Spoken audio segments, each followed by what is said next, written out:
Welcome back to On One. Today I'm here with Supervisor Eddie or EJ Crandell. He's the chairman of the Lake County Board of Supervisors and also the vice chair of the Robinson Rancheria of Pomo Indians in Lake County, California. Thank you so much for joining me today, Supervisor Crandell. Really appreciate your time. Thank you again for having me. I know we've talked before and just appreciate being able to have a conversation about Lake Pillsbury. Yeah, and you're right in the middle of that situation. So to those who don't know, this is kind of the latest water war in California. We've always got one or two going on. This one's unique because it really impacts a very rural agricultural part of the state that most folks don't really know about. Supervisor Crandell and I are neighbors. That's why I know about this story. I'm from Potter Valley. He's in Lake County, where he's a political leader there and someone who's really taken a huge stand for the community. So Supervisor Crandell, before we start, can you just tell me a little bit about you? You grew up in Lake County, served in the military. Tell me just a little about your background. Yeah. So I went to Upper Lake High School. I lived here on Robinson Rancheria. We moved up here in '88. I used to live in San Jose. After termination in the '50s, our tribes, the United States government did another program where they gave the tribal members their land, and a lot of them couldn't work in these areas, so they moved to the Bay Area. So that's how my family got down there. When the tribes started back up, we moved back up to Lake County. So that's where I came, went to high school here, then joined the Army. I spent 6 years active and 2 years reserve. Went to Fort Lewis for 3 years as an artillery cannon crew member. I was a gunner. Then I switched jobs and I went over to Virginia for about a good 3 or 4 months and learned how to work on the Apache helicopter, and then went straight to Korea from there for a year. I was in Wonju, Camp Eagle, Korea. One of the funnest years of my life, to be honest. But yeah, so I spent some time there. Played some post softball. I'm a baseball player. I played at Upper Lake. I played against Potter Valley. How did you do? So, I actually, honestly, I did really good every time I played them. So, oh man, all right, I'm happy to hear that. I was all county, like when I was in 95, 94. Tried to play a little bit of college baseball at Mendo, and I went down to the Bay Area in Sacramento, but I just didn't have the self-discipline, so that's why I joined the Army. Wait, you didn't have the self-discipline, so you that didn't make sense. Yeah, because I needed it beaten into me, and if I didn't do what was right, I had to do thousands of push-ups. So yeah, my funnest year was Korea because I was in a support unit. So we broke down the helicopters all the way down to the bare minimum. Wow. And so we weren't every day sending helicopters off, but we had a post softball team, and the unit commander and the sergeant was always like, Crandell, you better get out there and go to practice, because really good team, and so yeah, it was a fun year, my career year. And then when I got back, my unit had already deployed to Iraq. It was 2003. I went to Fort Campbell. 101st Aviation Division is where I was a part of. This 2101 is what it was. So when I got there, they were in Kyoto West, which is out of Mosul. So when I went later on, I flew in and joined them up there, and that's where I spent my time in Iraq. Convoyed back, got to come home, finally in March. Then I got out and joined the reserves. It was on the tribal council, worked in different areas. I worked in Mendocino County at the Hopland tribe, my grandfather's tribe. My grandfather's tribe is the Hopland Band of Choctaw Indians. My grandmother's tribe is the Robinson Rancheria Pomo Indians. My father is from the Yakima tribes up in Washington. And then I also have indigenous ties to the Maidu up in Susanville. My great-great-grandfather, George Gorbett, was from that area. So I have a lot of different connections to different tribes here and there. And so, yeah, that's a little bit about me. And I've been on the Board of Supervisors since 2019. And you left as a sergeant, right? Yeah, I E5 sergeant. I got out as a sergeant. Yeah. Well, thank you for your service then and now as our supervisor speaking up for us. Appreciate you. Thank you. Thank you very much. I appreciate you all having me, and it's an honor to serve, in either capacity. You've really become a huge face of this issue for the dam removals. And I think it's been, years of fighting for this in our local community. But you were one of the first to make this a bigger story by reaching out directly to the federal government for some help. Can you tell me about that letter you sent with the Board of Supervisors and what led you to do that? Well, a lot of the different executive orders that came out in January kind of fit some of the key points that we were making, and just looking for another avenue to just have in essence, a level playing field. A lot of times what we've been dealing with in the past 5 years, we went to different places and different meetings, assuming that there's legislation intact stating that we would like to store water, or we would like to have reserves for fire and for other drought issues, yet there's support to remove a dam. We had to do something. They didn't leave you with a ton of options. Had you tried reaching out to state representatives efforts to get? Yeah, we sent another letter. So it was a simultaneous letter that we sent to both. So we sent it to state, to the governor's office and the federal administration as well. And just for me, like I've been, so prior to being a supervisor, I was the tribal chair for Robinson Rancheria. I'm the vice chair now, so I can actually do my work as a supervisor and be the backup QB for the tribe. But when I was part of the leadership just 10 years ago, we went through two different administrations. And when I was on as a kid, I got on right out of the Army in 2006. I was on the council for the first time as a kid, right? I was only like 28, 29. And during that time, it was Bush's administration. So I've been, Bush, Obama, Trump, Biden, it's back and forth to whatever administration is intact. And for tribes, I mean, like, we have to adjust no matter what. For us, it's almost nonpartisan. I mean, we have programs we need to continue, and it's just the way it is. So for me, I don't, how I'm in local government, I'm a nonpartisan position. There's really not, to run for the position, I don't have to put a R or D by my name, but at the same time, it still gets political, right? But for me, it's like, I need help, and I'm going to get help from whoever is willing to. And so when we decided to bring the letter forward, it was like, well, we have no other choice. We've been kind of doing everything in closed session, preparing for what may happen. And then finally, it's like, well, our group was like, well, what are we even worried about? Now we know where we're at. The only goal is just to state our voice and see if anyone else wants to come and speak their piece as well, and see who can support us and who we can support if they have the same issues. Because we remembered we were looking back to the Russian River Water Forum, the Two Basin Solution 2.0. That was a group of folks looking at what they were going to do for the Russian River side of things, and they invited us to it. And the last meeting that we had, and I think it was in November of 23, something like that, we gave a presentation on how this would affect Lake County and why we felt the dam should stay, what was important when it came to a water source, even just to the point of our economic viability, but also pointing out to the folks on the Russian River side, this is going to affect you. Why spend $1 billion to tear down a dam and then use another $1 billion to build one when you can probably spend half of that just to fix the one, or adjust it to the proper studies that everyone can come together and do collaboratively and look at what is sensible rather than, so I don't know. That's just where we were, so we gave that presentation. And since then, we've had a lot of folks reach out and say, thank you for that presentation, because that's how we feel, Yeah. And that brings up a few things. I mean, one, you would think water isn't political. You'd think this should be a very nonpartisan issue that we can all get around providing water for our communities. So it's a bit shocking that this is where it's at. But it's interesting that your background working with the tribes and being as a tribal leader, you're used to working with different administrations and governments to serve your community. I wonder if that's a little bit of a different perspective than sometimes politicians have, where they have to serve their party first. You're used to looking for your community first. That's your priority. And that's kind of showing in your approach to this dam issue, where you haven't politicized it. You've just spoken up for the needs of the real people who are going to be impacted if we lose this dam. Not only that, but also processes and equitable discussion. If you're going to study something, study it with all interests at hand, especially if they're going to contribute a funding source to get that, and then to go and say, oh, but this was done.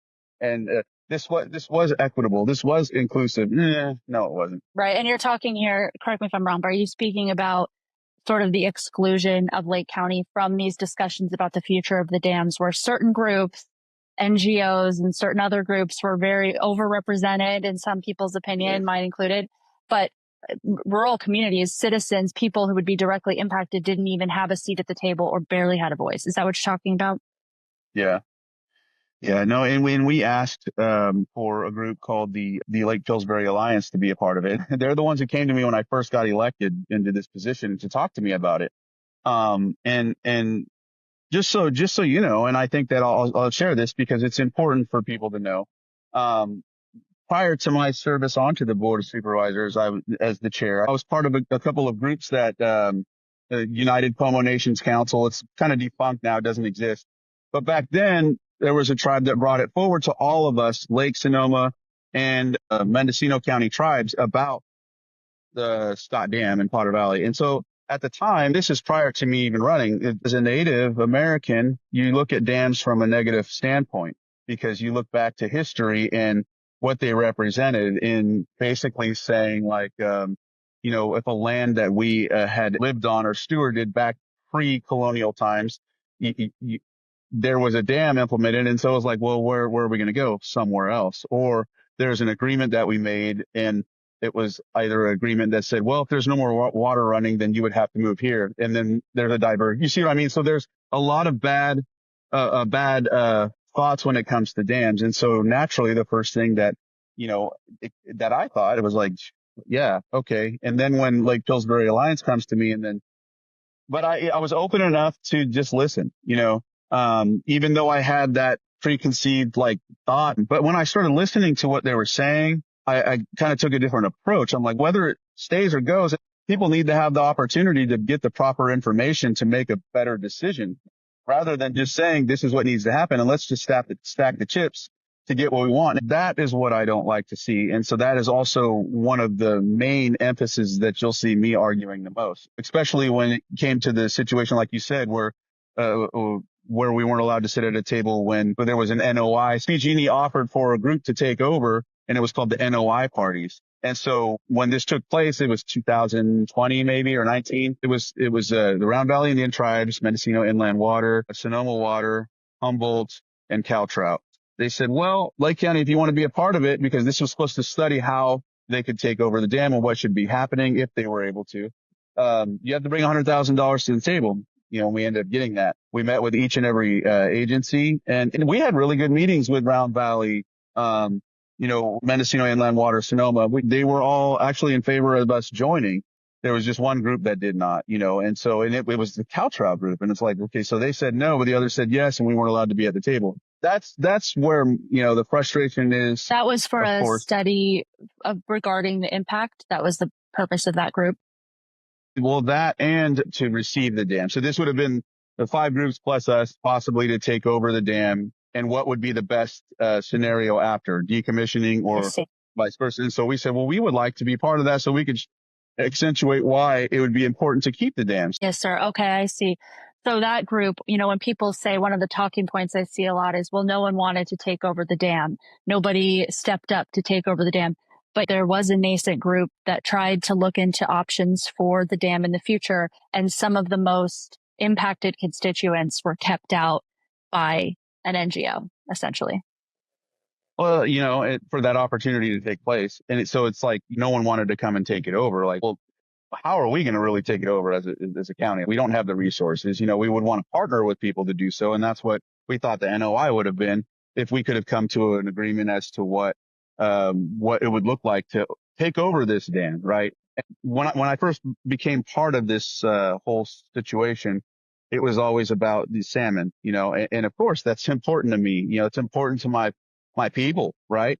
But at the same time, we knew that climate change has put this position where there's not enough water during the summer months to even fulfill, even if there's no water in Lake Pillsbury in August, or minimal water, what makes you think that without the dam there's going to be any to keep, the salmonids or the salmon thriving? So my predecessor, Jim Steele, was consistently stating that we needed the dam for the cool water flow to help the salmonids survive. And in the meantime, that seems like the most ideal thing. When the seismic report came out and they needed to lower the gates to the dam because they didn't want it to, crumble, out of the blue, CalTrout sends a letter to FERC asking them to insist that PG&E raise the gates so that cool water can start helping the fish thrive, because right now it's burning them with the gates down. I remember saying that, cool Right. water was important. That's something you told me in our first conversation that I hadn't heard before. You explained to me how the dam actually helps the salmon because those cold water releases over the summer. Because if people don't know, the dam only holds water back during our high flow season, which is the winter time. We get a lot of rain in California during the fall and the winter and early spring. And then we don't get any until, we don't get any through the late spring and summer and early fall. And so Lake Pillsbury holds back a certain percentage of the Eel River and feeds it into the Russian throughout the rest of the year so that we have water during the summer, but it also provides water back to the Eel River. A certain percentage of water is fed back into the Eel River when they also don't have water rushing through. So a lot of the water stored in Lake Pillsbury would otherwise, go through the eels straight to the ocean and we would lose it. So that this helps the salmon populations during the hot summer months when they need cool water to survive, because there's a storage that's kept there in Lake Pillsbury that can be used to supplement cool water during salmon runs. Is that correct? Do I have that right? Yes. Because see, I'm not a professional. I'm not going to claim and act like that's the solution. I just know that's been But it's a discussed factor, with right? me. You wouldn't even know that there's a debate about this because the way it's presented is so one-sided. This dams are bad for salmon, but there's a conversation here. Even scientists disagree. Right. And so that was the frustration for me. Like, well, who are you hearing this from? And I'm like, well, Jim Steele told me this. He knows about fish and he studies them. And then to see that letter come and support exactly what he's been saying, it's like, well, Exactly. I'm not, so I don't want to proclaim like I know everything. And I know a couple of people who study fish and have their own theories, and that's fine. And I actually I want to hear it. I mean, if I'm wrong, I'm wrong. I'm not going to act as if I'm a fish biologist. When I do talk to some folks who know more about fish than, they study that, that's their degrees. In pre-dam time frames, there was enough cool water and the fish were thriving then. But again, during that time frame, there was snowpack on the mountains that flowed longer than it does now. There was pike minnow up in Lake Pillsbury, but there probably wasn't as much. Those are actually natural predators to the salmonids too. So there's just all these different things using different cases like, okay, well, yeah, they'll thrive better if the dam's down because they did before. Well, that was then. Is that the same now in this specific climate? You see what I mean? Like Yeah, right. They're making a very binary issue, but we live in a different world than the time before the dam. It's been there for 100 years. And now there's other factors to consider, like the Thule elk that live up by Lake Pillsbury, or the people that benefit, or the national forest that needs water for firefighting. When everybody basically kind of signed on to whatever they're doing or became part of these different groups, we were like, well, we don't really have to hide anything anymore. We know where we stand. We've always stood in this position to, advocate for Lake Pillsbury because it's the main thing that's kept us whole when it comes to fire mitigation. The August complex, Mendocino complex fire. You guys have been right in the middle of a lot of those, some of the biggest fires in California state history. Yeah. And so I think in my position as an elected leader, it's always to give the opportunity to everybody to have a chance to build their case and then determine from there.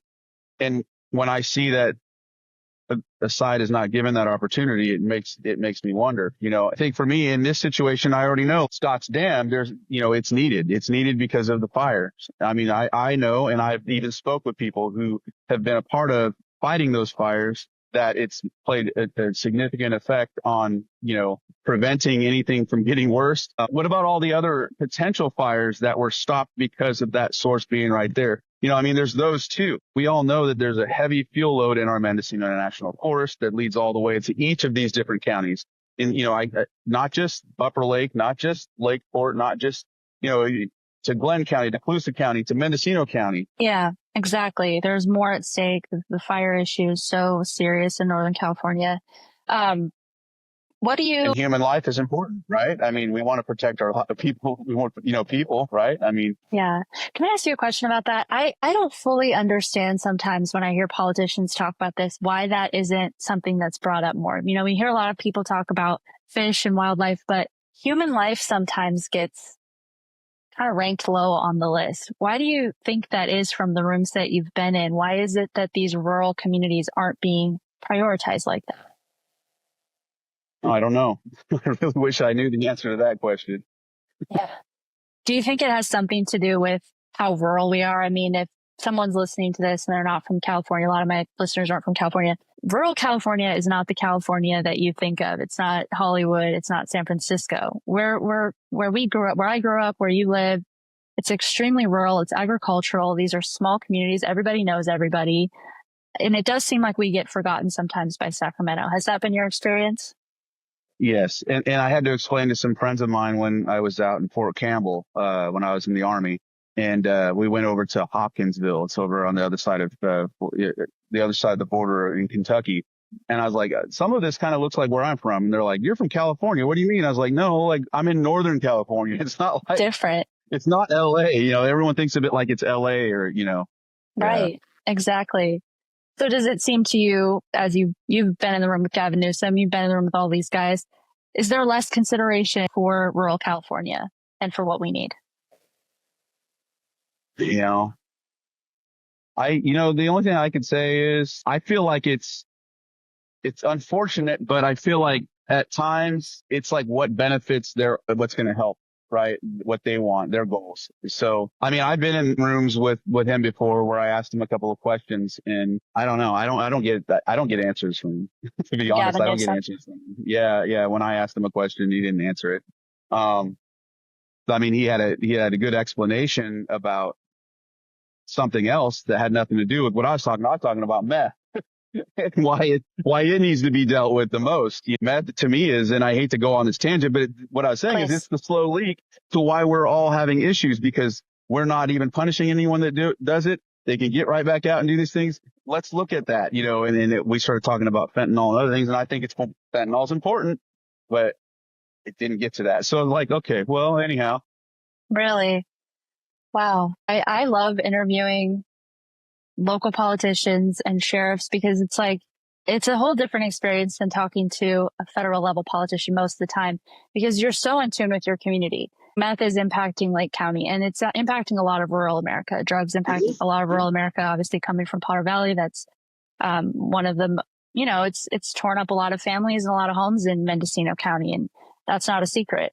You're speaking exactly to what rural America needs and what you've seen in your community. You joined the Army, you served as a tribal leader, now you're serving as a community leader in Lake County. What made you want to take these difficult steps that most of us don't want? Most people don't want to sign up for the military. Most people don't want to sign up to be a local politician. Why have you made those choices kind of over and over again?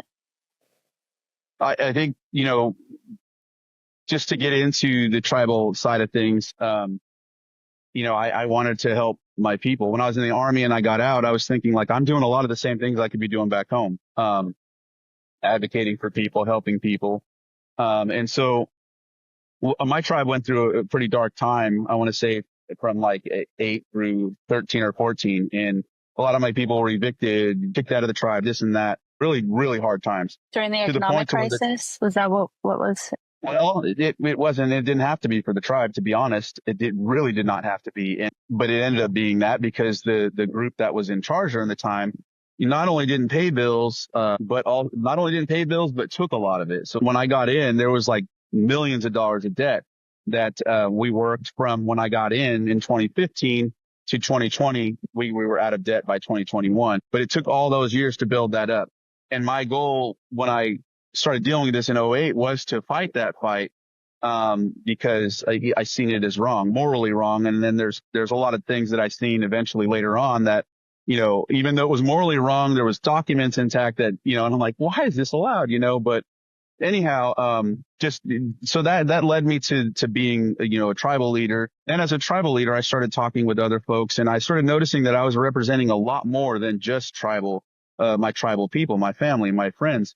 A lot of people that work for my tribe are from the local community. We have a big social services program called California Tribal TANF Partnership that goes from Modoc County all the way down to San Joaquin. Yeah, so we have like 17 different offices in those counties, and then like 17 different tribes, somewhere like that. And so representing a lot of different folks from different, ethnicities, and then even in our casino where a lot of folks from everywhere work. And so I was like, I kind of do that already. I might as well look at this. One of the elders from one of the local tribes ran, and he didn't run to win. He ran to kind of like say, hey, someone can do it. And I guess I'm that someone, because the guy I talked about, Jim Steele, beat him out, and it was like 2014. And then 2016, Jim had asked me if I wanted to be a planning commissioner. And I was like, yeah. I worked with him on a couple of things as the chairman. And so I did planning commission from 16 to 18. And then I just decided to throw my, hat out there, because I feel like I'm representing a lot of people as it is, And so I did, and I won, and it won by 75 votes, like it was really a small deal there, And so honestly, I always say this, and it's like I Forrest Gumped into it. I didn't realize like that's what I was going to do. I just like, here I am, Well, and now this issue is becoming a national issue. I mean, it really is. And it kind of seems like it's headed that way, because President Trump has made California water something he's talked about since even on the campaign trail to now. So it's headed for kind of a bigger stage. And you're the one supervisor in the whole area, Mendocino, Sonoma, Marin, all these impacted counties.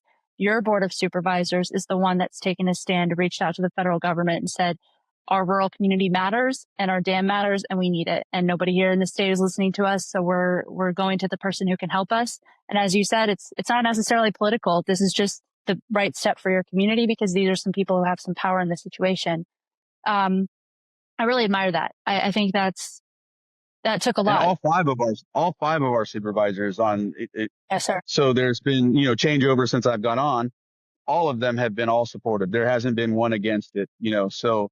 Yeah. It's amazing. And there's, Democrats and Republicans that, that have been on our board. So, yeah. Right. That's amazing. You're just looking out for the community and what they need, what we need. Something that stood out to me a lot, and you talked about this at the Cloverdale Town Hall. There's some politicians in California who like to bring out Round Valley Tribe, which is the one tribe that has come out in support of the dam staying. That's in the best interest of their community.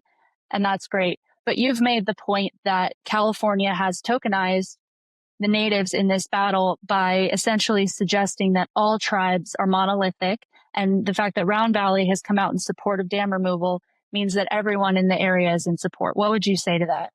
I don't know if I use that word per se, but either way, in essence, I don't like the way that either, politicians or media come out and say like, oh, well, the tribes, and it's like, well, are you talking about Powder Valley Tribe? Are you talking about Giddyville? Oh, wait, are you talking about Hopland? Are you talking about Dry Creek? Are you talking about Cloverdale? I don't know. I haven't heard any of their names. I have heard Round Valley Indian tribes, and just because it says tribes at the end of Round Valley Indian tribes doesn't mean it's everybody. And it is their ancestral area as well as it is ours, and Potter Valleys, and a couple others that travel through. And I know this because not a lot of people are educated about the California Indian dynamic as it is. There's 9 tribes in Mendocino County, maybe 10, because I think one's not federally recognized. There's 7 in Lake County, and there's, I want to say 5 or 6 in Sonoma.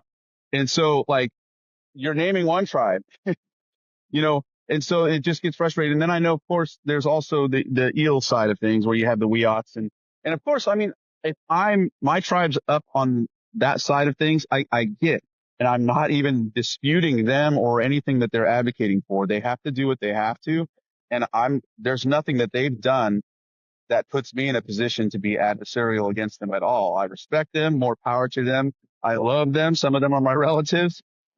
And this isn't my fight with them really at all. I just have a difference of opinion, and I think it needs to slow down. I think we need to look at this more for us, and I really want them to have water too. It just gets frustrating when people use that. Like I said earlier, we have a bad thought when it comes to dams. It's just one of those things. We love animals, we love the fish, we love the land, and so they also try to find, and I've noticed this has happened. They've tried to find people that are members of a tribe, and so these members have said things like, well, I have relatives at so-and-so tribe and this and that. And I'm like, my kid's great-grandfather is from Round Valley. It doesn't mean I could speak for them. My grandfather's from Hopland. I can't speak for them. They're my cousins, but I can't go over there and say that just because I'm native, and I said this in the meeting, I can't speak for even Robinson. I need them as my community and my council to say, this is what we want to do. So I don't even push that towards them. I've tried to talk to both tribes. When I wasn't on the council for Robinson Rancheria, I came to them, and obviously they haven't really necessarily taken a stance. They send a representative to go to the meetings to kind of see what's going on. And the same with Habematolel, which is in Upper Lake, which is both of our ancestral lands when it comes to finding resources, cultural resources. So after the Mendocino Complex fire, there was a lot of burn, and there needed to be, they called it HAZWOPER. But what it was people that were able to monitor for different artifacts in case they were doing work to remove. If there's a project done, both of these tribes are going to be the tribes that go up and monitor, see if some of their resources, their family members or any of their artifacts are going to be found. They need to be there to be able to repatriate it or identify it. There's so many moving parts when it comes to this, right? And so to say that just the tribes are involved, it's like, no, they're not all involved. And do they know down river that they're going to lose water? And I think they do. Again, I'm not going to try to speak for them, but at the same time, it's like that Yeah. frustrates me. Yeah. Yeah. And I've never asked you to make a comment for your tribe for that reason. You can only speak for yourself. No. But I think No, I think that's what you're speaking to. Correct me if I'm wrong, but what I hear you saying is it's irresponsible for the media to extrapolate an opinion to represent an entire group of people who live in different areas and have different nuanced opinions. And it's also disrespectful to sort of put tribes in a position to speak out against one another when you're not putting yourselves in that position. One tribe has spoken out. That's their right to do that, but others haven't for a reason. And that silence should be meaningful to media members and politicians who want to speak for you.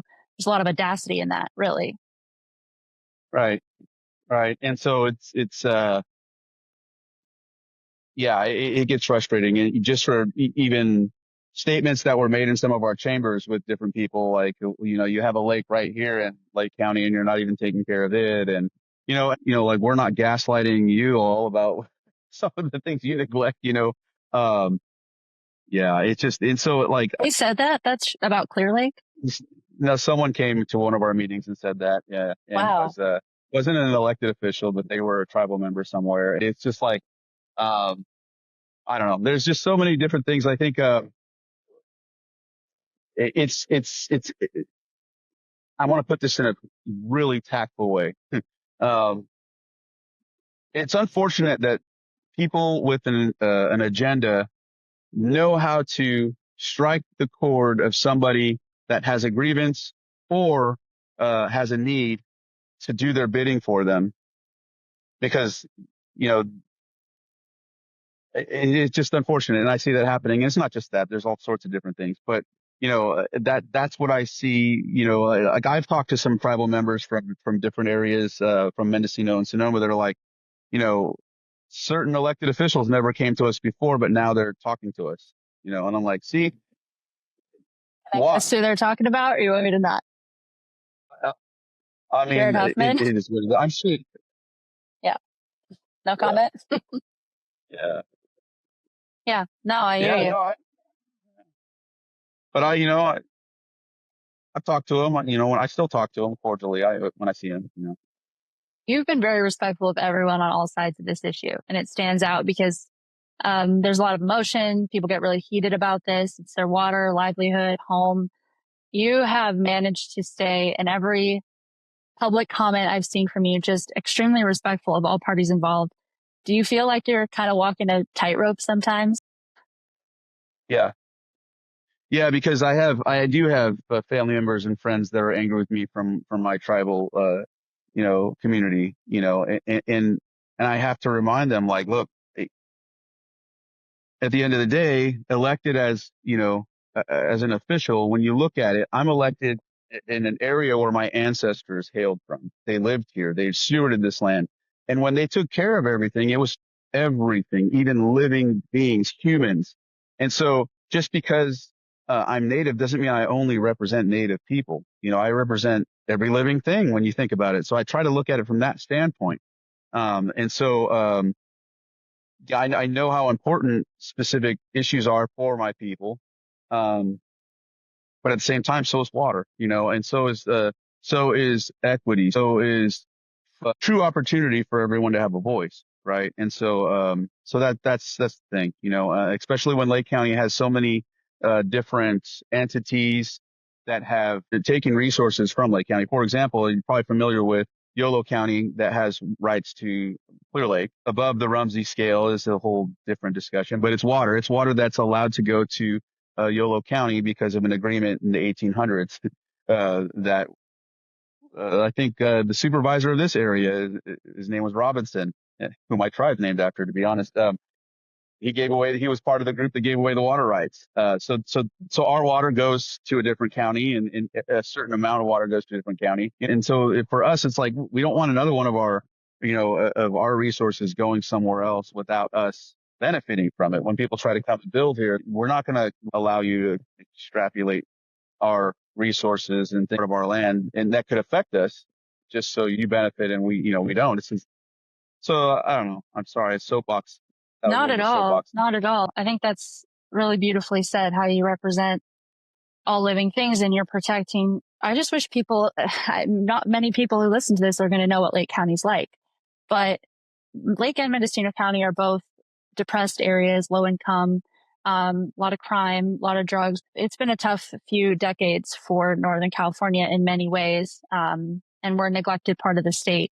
And so when you represent people, the fact that you are not doing this for a party or any special interest group, it makes sense to me why you took that stand and wrote the letter to President Trump and the administration and the state asking for attention on this extremely neglected issue.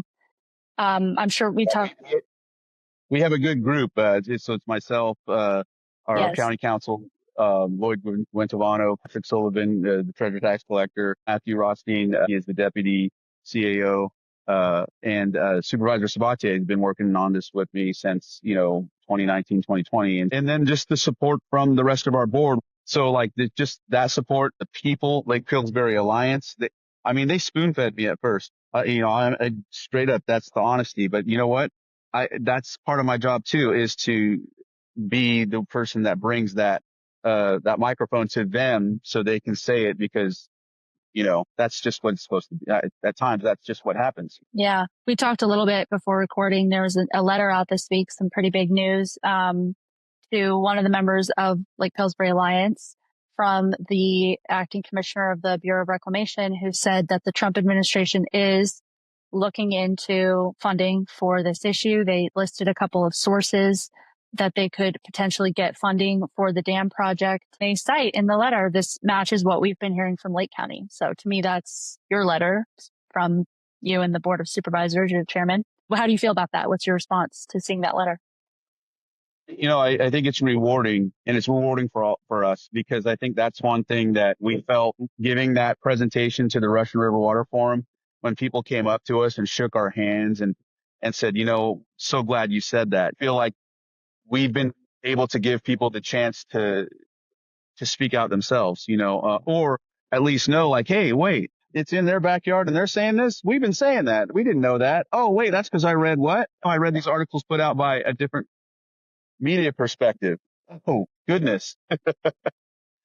And so it makes me feel good to see people accentuating their stance and their position. Yeah, coming from Potter Valley, when I started trying to write about this issue and raise some awareness, it was like people couldn't believe that other people cared about this. And it was kind of this relief of like, oh, I'm not the only one. Other people are trying to fight for this too. I think it's just been something we almost haven't wanted to think about for a long time because it's too scary and too much to think about. Losing your water, Potter Valley will really be totally different. I think Lake County and Potter Valley are some of the communities that stand to lose the most, even though Potter Valley is in Mendocino County technically. It's just been kind of this sigh of relief, and there's been a little more energy lately. And I think Lake County had a lot to do with that. Do you wish that other supervisors in other counties would also speak out? Or are you surprised that they haven't yet?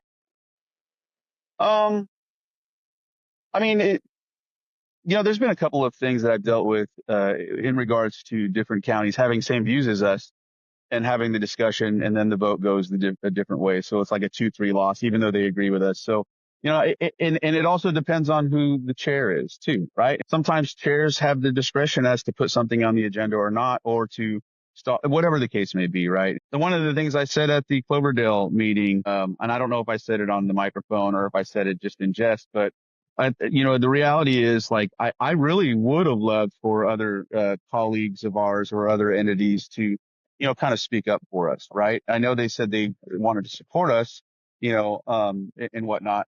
But taking a complete stance and saying, I'm not doing this until you guys listen to Lake County, but then again, I can't expect them to do that. Seeing what happened to us by taking that stance when we're in these meetings and there's 20 people, marginalizing what we're saying, or we're just like, okay, well, we're not even going to address that anymore. And we're not even going to invite them anymore or whatever. So they know like, well, if I do what they did, I'm not going to get the chance to have what I want. Right. And so if they stand something to lose still, I get why they wouldn't say anything. It'd be nice. And that I hope what we've done gives them the inspiration to do that too. But again, I don't blame them as well. I mean, they have a representative they still have to work with. If the representative we had in Lake County had a different, mindset than we did, okay, I can't really oppose them because I need them for something, right? That's unfortunately the nasty side of politics, right? Luckily, we have Congressman Thompson, who has been helping us at the most he can, getting us at specific discussions at the table. A lot more has been done once he became our congressman again, when redistricting happened. And it's because he used to represent us back, in the 20 years ago. So he kind of knew. And so he started making these different meetings, connecting us with different people. We're blessed to have Congressman Thompson because That's he's very willing to at gracious least of you. there, That's very gracious of you. I mean, because my representative is Jared Huffman. He's the congressman from Mendocino. In Lake County, you have Congressman Thompson, and he has done more for this dam issue. He's been more on your side. We don't have that luxury in Mendocino County, and supervisors there have to deal with their elected representative who doesn't support them. Or at least I'm saying that. I don't need to put words in your mouth, but that's what I'm saying. So yeah, I see where you're coming from, but that is gracious of you because you've had the courage to still stick your neck out and ask for help on this issue. When you say you've been marginalized, Lake County's been kept out of discussions. A lot of that has had to do with these NGOs, CalTrout, Friends of the Eel, these different groups who have kept you out of discussions about the future of the dam. Help me understand why they have so much power in the future of our water, these unelected nonprofit organizations, and not the people who live here and who vote in this democracy of ours. And I don't know. I just can think maybe they want to study the fish, I mean, they're already supposed to be, experts in fish, but I guess they want to be able to study it. And I don't know. I guess that's the best I can go. I don't know. I don't want to go too far off into my conspiracy theories or whatever, or speculative theories and give any I'm weight to that. interested. I want to hear it, but I won't push you. I'll fly in you. It's unfortunate. It's unfortunate that an NGO can have a lot more say than a county, that is it's in our backyard, and then that's the thing. That's how we're marginalized. Like, oh, it's just a NIMBY, or, oh, they're just screaming about money. Oh, they're just throwing a fit because of this. And it's like, no, it's not. It's not what it is. No. And all of these NGOs don't live in the area. When the fires happen, we've all lived through the fires. I've lived through the fires. I've evacuated people. I've been evacuated. I'm sure you have many times. It's become part of life in Northern California. I don't think a lot of the people that work at these NGOs are evacuating with us. I don't think they're helping us get our horses out. I don't think they're helping us save our school. I don't think that they're there. One of them, part of one of the NGOs, one of the representatives had told me in a discussion, says we need it for when I first started out. We need it for the water, like we need it for the water to fight fires. Oh, once the dam's gone, you can use a bucket to pull through the Russian River or the Eel River and pull water out that way, as like in July and August. Sure. So that feeds exactly what you're saying about them not being connected to, like, when were you out there last? Right. They think there's water there in July without the dams. They don't know. How is it legal for them to have so much say? And how is it legal for CalTrout to keep you out of discussions as the representative of Lake County? That's just insane to me. I don't understand how that's legal. Anyway. I mean, it was just that NOI one, but I mean, still, we met with them. We get along with them, You have much more patience than me. I really commend you for that. Take lessons from you on this. When you're working in a tribe, a small tribe, and a majority of the members are your family, and then the elders are part of the family, and they Okay. curse you out and scream at you and tell you everything, and then afterwards give you a hug and say, "Okay, I love you. You're doing a good job." I'm like, you just said I wasn't Okay, that encouraging. makes sense. That's where you got this. Is there anything more you can say to people about tribal politics in the U.S. or tribal needs in the U.S. that you think people should know? When I go to like the National Congress of American Indians, there are, I want 570 something tribes out there, right? And so like small tribes are like rural counties. And I think that's another reason why I'm able to kind of, conceptualize that work. There's just so many different moving parts when it comes to that with a lot of the native, issues. The biggest one that I think unilaterally that we're sharing is the murdered and missing indigenous persons. There's a lot of policy, not only in our state, but in others to look at how to deal with, um, addressing that because it's just more rampant when it comes to Native women and Native men and different rancherias and reservations. So I know that that's one that's very important and it's widespread. So there's a young lady that was killed in my district who's Native and has it has a tie closely to a lot of my members and whatnot. I had a niece that she was found hung and in my district right down the I'm street from me sorry. and it was ruled a suicide and so but that's no fault of law enforcement because I was there with them. I was there right when they found her and all that. I drove right over and um it it's unfortunate sometimes because certain people aren't giving the information that's needed to do an proper investigation. But it's just unfortunate. It's happening, in a lot of different rancherias and reservations. And so, but what's good though is we do have advocacy groups. Like we have a couple of folks here that work really hand in hand with our local sheriffs in Lake County, and they call this representative right away. And I've even been at a couple others where they've said, Supervisor Crandell, we're going here. I'm like, I'm already there. So I'm able to be there as like a person so that because a lot of times, our people, they feel like they have this dynamic or this feeling with law enforcement. And so, and so then also being there to watch as they search through things and explain, oh, that's tobacco. That's and so then, but then they start understanding it, more and kind of seeing, and they're like, oh, okay, well, it really could have been something like that could have blown up further and really didn't because we were able to educate and be there to help comfort the folks, as well. Yeah. But that can be emulated. I think that can, um, help in different areas. Is there anything else for Lake County specifically that you're focusing on right now that is top of mind for you? Well, yes. One of the things we just did actually, with the help of the staff, I mean, believe me, I just say I want these things and they do it. So like they find a way to do it or whatever the case may be. I have 3 town halls, 3 municipal advisory committees in my district, West Region Town Hall, Central Region Town Hall, and East Region Town Hall, Clear Lake Oaks, Lucerne, Upper Lake, and, all that. So in those, they talk about their issues. And one of them a lot of times has to do with code enforcement and illegal dumping, abandoned vehicles and things of that nature, because the normal things are roads and all that other stuff, right? We can talk about those all day, but it is a really big problem in my district because of meth is the foundation to what that issue is, because a lot of the folks that live in these homes or squat in these homes that are abandoned are the ones doing this work, right? And so you have seniors that are living in homes that are being taken care of by caretakers who aren't caretakers or say they are or whatever. They dump their garbage, but they dump it in our hills. Our sheriff's department, it has a really wide array to patrol. And just the limited resources when it comes to that. So they found some grants. We just recently had 2 dump days here in April, and 150 tons worth of garbage was taken out of the town of Nice. Now, and that's that's my district. It's one of the worst towns when it comes to, the garbage and, abandoned vehicles and whatnot. And so they're going to my next town, Lucerne, which is like basically they're very similar, and so we're going to see how that goes. I know that in the last year and a half, we've done 3 dump days there already, which is about 60 tons worth of garbage in that year and a half. So we'll see how it goes.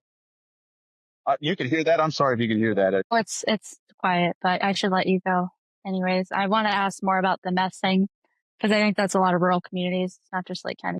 Do you have a minute to answer that question or do you Well, need to the go? problem with meth, yeah, I have a minute. The problem I have with meth is that And I'm glad that, we supported Prop 36 because, everyone's like, well, it's not going to solve it. I'm like, yeah, but it's better than what we have. I Which mean, one was Prop 36 for folks out of California? so before, if you stole more than $999, and I may be a little off, but then it would be considered a felony. So if you stole $900 worth of stuff, yeah, you can go for a misdemeanor and be let right back out. Right That was now, this Gavin says, Newsom's, like, I remember that was that bill that basically made it a misdemeanor to steal less than that limit you're mentioning, 900, whatever, 999. and now cumulatively it can be, added, to a point to where you can, finally be held accountable for the, despite the fact that you stole 333, 333, now 334, now it's over. So, okay, you're going to jail for a minute now. Whereas Okay, before I see. they're being let out. The high crime fostered this issue for your community, basically. Right. So, like, for example, in Nice, the place that I have a problem with a lot of times, there's people in that town that know, like, okay, this is when they patrol. We already know that they don't have enough resources. So I seen them go by. I don't have to worry about them for another hour. So they're doing all their little things. My house has even been broken into, my wife's property in Nice. And like, there's really not too much we can do. So like, it's funny because like, I'll go to these town halls or talk to people like, well, if it was your house, Supervisor Crandell, I'm like, well, it has. And, Has been my house. Yeah. yeah, it Wow. has. And then like, yeah, there's even been an RV parked in front of my house for like 3 months, and it didn't get towed away right away, or it smelled like Goodness. whatever, God knows what, and it finally got taken away. But so, and that's another issue when it came to meth. There's been someone that tried to squat in a house that's close to where I live at as well, to my home. And so the lady that owned it was sick out of town. She was to the point to where she had to live into like a skilled nursing facility and couldn't come home. So some random person who knew something about it and had a list of other properties that they were going to try and do this to, put the bills in their name, live there, and then basically take it over because they knew a loophole. They were educated and they're meth users, right? And so this lady, luckily we got a hold of her, and she said, no, I don't know who that person is. This squatter had a lease written out saying that that the lady had given it. And so we went and visited this lady. She said, no, that's not. Here's this information. I'm going to make this person my, power of attorney or whatever. And we were able to get the person out and board it up, and now it's sold and someone else is working on it. But like, if they didn't have neighbors doing that, guess what? That's 1, 2, 3, 4. How many more? Right. And what's the root of it? Meth. Wow. So when you talk to Gavin Newsom, are you asking him for help with that, with how the high crime is contributing to that? Is that something you mentioned to him? What I said to him is, it's like, this is the leaky bucket that no one's looking at. We're looking at fentanyl. We're looking at, all of these other different drugs, which, yes, the fentanyl is really bad. I'm not trying to marginalize it, but what I'm saying is keep your eye out on fentanyl as well, because it's obviously part of what's going wrong because it's laced with meth, but you're not looking at the slow deal here. It's like, Right. Exactly. The silent killer that you're just ignoring for the more glamorous thing. like with just meth, just say, hey, this is what we're going to do about meth. Like for me, and I'm going to say this because like with my tribal members, one thing I've always said is, if someone's caught with meth in our casino, I want them kicked out until they go to rehab. If I can get a couple more votes, I'll do it. But in the meantime, there's no excuse for meth. There isn't. It's a man-made drug, right? I mean, like, Yeah, I can see cannabis being absolutely. used. People would need to use it for cancer or whatever, or, even specific narcotics are used for pain, whatever. But Yeah. meth, No, I know. And that's the tangent here. But as a Mendo girl, a lot of people think that Mendo's big problem is like weed. You have black market weed. Well, who cares? That's not really a serious issue. But a lot of the black market weed is to feed meth habits in Mendocino County. A lot of exactly. people growing are feeding a meth habit. And that's why it's such a toxic, serious, dangerous industry, so to speak, is because of that underlying, it's enabling a more serious habit. So I don't think Illicit grows. That's exactly what I said to him too. I said, with all to these Gavin illicit Newsom. grows, yeah, that are supporting a lot of this. I mean, I'm pretty sure a lot of meth users are the ones working on these illicit grows. Yeah, You do have the totally. power to activate the National Guard. I know as a prior service member that if I was on the reserves or the National Guard, I would gladly spend an extra 2 or 3 months on active duty reserve to go and take care of this deployment and put it on my record for a better retirement. And then he started talking about how they're working on it in other places or whatever. So like, whatever. Well, Okay. he's definitely not. Yeah, I did a whole murder investigation documentary a couple of years ago, and everyone I talked to is just like Gavin Newsom never returns our phone calls. So you're the first person I've talked to in the community who had a conversation with him. It sounds like he didn't even listen to you in the same room. So Well, it's it disappointing. was me and like probably like hundreds of other tribes there, but we got to ask one question per leader. And another tribal leader was like, "Well, I'm good. I don't have anything." I was like, "Well, I'm going to take his time if that's cool," because my chair had already spoke. And so I was like, "But if it's cool, I will," because I wanted to ask something. It affects us as tribal members, but I knew it was also regarding my job as a supervisor. So Right, right. yeah. We also beat him in a lawsuit, by the way. So No each kidding. tribe had to yeah, each tribe has had to renegotiate a compact for gaming that they signed in 1999, and so in 2020 we were supposed to negotiate new compacts. Well, our tribe, along with four other tribes, sued the state for bad faith negotiations. I signed it to start, and then the new chair, my cousin Benai Cromwell, was the one to finish the deal, and so we ended up now we go through our compact through the United States federal government, Department of Interior. But yeah, so I Wow. actually had to take a picture with him in 2019 because they did like a forum for Native American officials who were, got elected to local positions. And so when we went there, they're like, "Hey, you want to take a picture?" I was like, "Yeah." So when I went to shake his hand, I said, "Hey, we're the tribe that sued you," and he just laughed at me. I laughed at him too, but it wasn't anything bad. Yeah, yeah, good, good. Oh, that's funny. I don't think he's had his house robbed or an RV parked outside the governor's mansion for 3 months. I don't think that he's in any danger of running out of water. So I really hope he listens to you because Well, that's what California needs is yeah. more leaders who really care about our rural communities and live in them and speak for them. And I'm so thankful that we have you in the community, and I'm thankful for all the work you've done. Thank you again for giving me a chance to speak with everybody. And I'll share one thing. I do know that there's people that probably think I don't call them back either, but I try. I don't have staff like he does. Oh yeah, you're a busy guy. Well, thank you so much, Supervisor Crandell. Well, thank you so much. Take care. All right.